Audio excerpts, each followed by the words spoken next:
Gipunting karon sa pagpangandam sa Talisay City Police sa kalihukan sa Kapaskuhan na sama na ni mga sospek sa pagpanulis nga na Holy Camp. Adunay live report si Fem Marie Dumabok. Fem!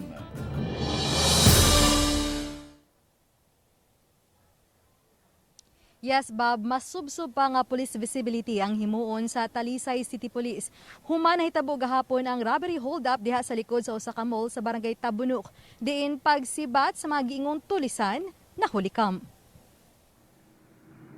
Video kini sa gituwang riding and tandem nga maoy nanulis. Nakuha sa kapulisan sa Talisay City Command Center.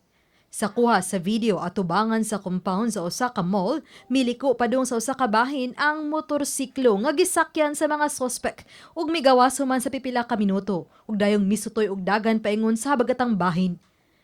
Pink ang motorsiklo. Nag-yellow og helmet og gray ang gisulob nga jacket sa nagmaneho. Samtang pulang helmet ug itom ang jacket sa nagbakride. Sila ang gitumbok sa mga biktima nga naniun kanila og pistola ug nanulis.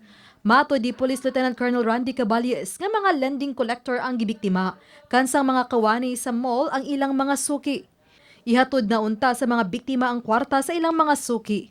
Muabot sa 60,000 pesos nga cash ug duha ka mga cellphone ang nakuha sa mga tulisan. Other areas, basig yung napay available nga mga CCTVs nga nakuhaan sila. Mana ato ang gi-focusan karon, mana nga ato ang deployment, ang ato ang police visibility ato ginang gi-intensify. Padayon ang follow-up operation sa kapulisan batok sa mga suspetsado. Subay niini, mas gipahugtan sa Talisay City Police ang seguridad ug ang pagpatuman sa health protocol alang na sa mga kalihukan sa Kapaskuhan, sama sa misa de Gallo ug mga Christmas parties.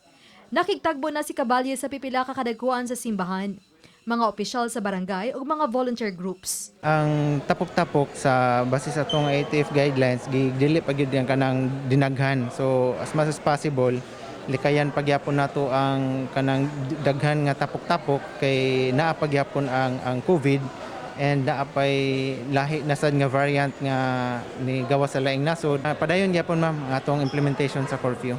Samtang pahinumdom ni Talisay City Health Officer Dr. Lino Alanzado, magitugutan man ang mga party. Apan, angayan gihapon musunod sa health protocol. I-allow naman ang party, we still have to observe the minimum health protocol. Then, kung pwede social distancing, limit lang yun sa close family. Bob, karong Biyernes magtagbo sila si Talisay City Mayor uban ang kadagkuan sa EOC sa Talisay City Police. Sa City Toda, lakip na usabang sa City Disaster ug mga doktor sa Talisay City Health. Kiniaronhan ayon ang mga himuong pagpangandam sa mga kalihukan karong buwana. Bob? Dahil salamat, Fem Marie Dumabok sa imong live report.